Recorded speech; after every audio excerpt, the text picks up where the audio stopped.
Hi friends, welcome back to Jaya home made వంటలు. ఈరోజు మన కిచెన్లో చాలా స్పెషల్గా వరలక్ష్మి వ్రతానికి ఈజీగా చేసుకునే 2 రకాల రెసిపీస్ని చూపించబోతున్నాను. మనం పరమాన్నాన్ని ఇలా వండుకున్నామంటే స్వీట్ తినాలనిపించినప్పుడు కానీ లేదా ప్రసాదానికి పెట్టాలి అనుకున్నప్పుడు ఈజీ వేలో ఇలా టేస్ట్గా చేసుకోండి. తక్కువ టైంలో 2 రకాల రెసిపీస్ని ప్రిపేర్ చేసి అమ్మవారికి నైవేద్యంగా పెట్టుకోవచ్చు. మరి లేట్ చేయకుండా ఎలా చేయాలో చూసిద్దాం రండి. దీనికోసం ఒక కుక్కర్ తీసుకొని నేనైతే కుక్కర్లో ప్రిపేర్ చేస్తున్నానండి. మీరు కావాలంటే సేమ్ ప్రాసెస్ గిన్నెలో చేసుకోవచ్చు. దీంట్లో ఒక టీ గ్లాస్తో రైస్ తీసుకొని అదే గ్లాస్తో హాఫ్ గ్లాస్ శనగపప్పు పెసరపప్పుని తీసుకొని చక్కగా 2-3 సార్లు కడిగి తీసుకోవాలి. ఇలా కడిగి తీసుకున్న దీంట్లోకి ఒక 2 గ్లాస్ వరకు వాటర్ వేసుకొని ఇలా 2 విజిల్స్ వచ్చేంత వరకు మెత్తగా ఉడికించి తీసుకోవాలి. ఇలా ఉడికించినాక ఒకసారి కలుపుకొని దీంట్లో 1 కప్ నేను వేడి చేసి కాల్చి చల్లార్చిన పాలని తీసుకున్నాను. మీరు కావాలంటే ఇక్కడ పచ్చి పాలని కూడా తీసుకోవచ్చు. ఇలా మనం పరమాన్నాన్ని ప్రిపేర్ చేసుకుంటే పాలు అనేది విరిగిపోకుండా చక్కగా వస్తుందండి. పాలు వేసుకొని అదే కప్పుతో 1 కప్ బెల్లాన్ని తీసుకోండి. మీకు స్వీట్ క్వాంటిటీ ఎక్కువ కావాలంటే ఒక 2 టేబుల్ స్పూన్ బెల్లం ఎక్కువనే తీసుకోవచ్చు. చక్కగా ఇలా స్టవ్ మీద పెట్టుకొని 5 నిమిషాల పాటు ఉడికించాక దీంట్లో మంచి ఫ్లేవర్ కోసం 1 టీ స్పూన్ ఇలాచీ పౌడర్, నెయ్యి, పచ్చి కర్పూరం వేసుకోవాలి. ఇలా పచ్చి కర్పూరం కొంచెం వేసుకోవడం వలన అచ్చం గుళ్ళో ప్రసాదంలా టేస్ట్ చాలా బాగా వస్తుంది.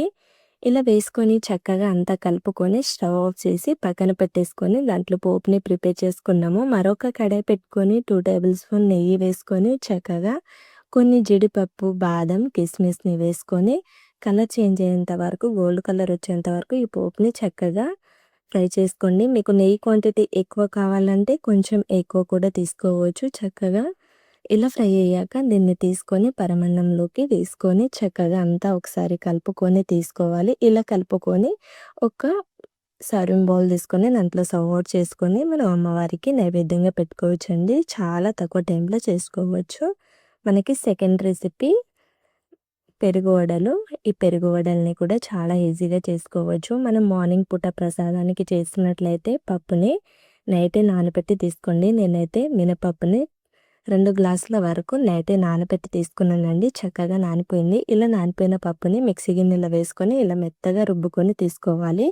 వాటర్ ఎక్కువ వాడకుండా ఈ క్వాంటిటీలో మనం పప్పుని రుబ్బుకున్నట్లయితే వడలనేవి చక్కగా వస్తాయి. దీంట్లో ఎలాంటి పిండిలు కూడా యాడ్ చేయాల్సిన అవసరం లేదు.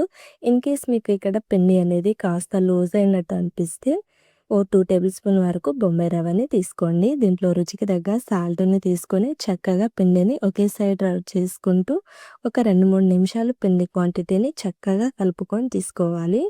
ఇలా కలుపుకున్నాక పిండిని పక్కన పెట్టేసుకొని స్టవ్ మీద మరొక కడాయి పెట్టుకొని దీంట్లో డీకి సరిపడా ఆయిల్ని బాగా హీట్ అవ్వనివ్వాలి. హీట్ అయ్యేలోపు ఒక చిన్న బటర్ పేపర్ ముక్కని ఇలా కట్ చేసుకొని మనం ఇలా వడల్ని చేసుకుంటే చాలా ఈజీగా వచ్చేస్తాయండి. చేతికి కాస్త వాటర్ అప్లై చేసుకొని పిండి ముద్దని మనకి కావాల్సిన సైజులో తీసుకొని ఇలా వడల్లా ఒత్తుకొని ఒకటొకటిగా వేసుకోవాలి. ఆయిల్ బాగా హీట్ అయ్యాక హై ఫ్లేమ్లో కాకుండా సిమ్లో కాకుండా మీడియం ఫ్లేమ్లో గ్యాస్ పెట్టి వీటిని ఫ్రై చేసుకుంటే లోపల నుంచి చక్కగా వేగి ఫ్రై అవుతాయండి చక్కగా. సో ఇలా కాస్త గోల్డ్ కలర్ చేంజ్ అయ్యేంత వరకు వీటిని ఇటు అటు టర్న్ చేసుకుంటూ చక్కగా ఫ్రై చేసి తీసుకోవాలి. ఇలా ఫ్రై చేశాక వీటిని తీసి ఒక ప్లేట్లో యాడ్ చేసుకొని ఒక గిన్నెలో కొన్ని వాటర్ తీసుకొని వాటర్లో నానబెట్టి తీసుకోవాలి. పెరుగు వడలు అయితే చాలా బాగుంటాయి.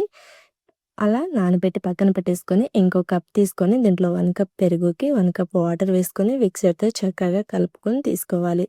ఇలా కలుపుకున్న పెరుగుని పక్కన పెట్టేసుకొని దాంట్లో పోపుని ప్రిపేర్ చేసుకుందాము. స్టవ్ మీద ఒక కడాయి పెట్టుకొని దీంట్లో 1 టీ స్పూన్ ఆయిల్ వేసుకొని 1 టీ స్పూన్ చొప్పున శనగపప్పు, మినపప్పు, జీలకర్ర, ఆవాలు, కరివేపాకు, పచ్చిమిర్చిని వేసుకొని చక్కగా పోపుని ఫ్రై చేసుకొని పెరుగులోకి వేసుకోవాలి. ఇలా వేసుకొని చక్కగా కలుపుకున్నాక మనం ముందుగా నానబెట్టిన వడల్ని ఇలా కాస్త వాటర్ సపరేట్ చేసుకొని ఒకటొకటిగా తీసి పెరుగులోకి వేసుకుంటే ఈ వడలకి పెరుగు అనేది పట్టి టేస్ట్ అనేది చాలా బాగుంటుందండి. ఇలా నానబెట్టి చేయడం వలన ప్రసాదానికి అయితే ఇంకా బాగుంటుంది.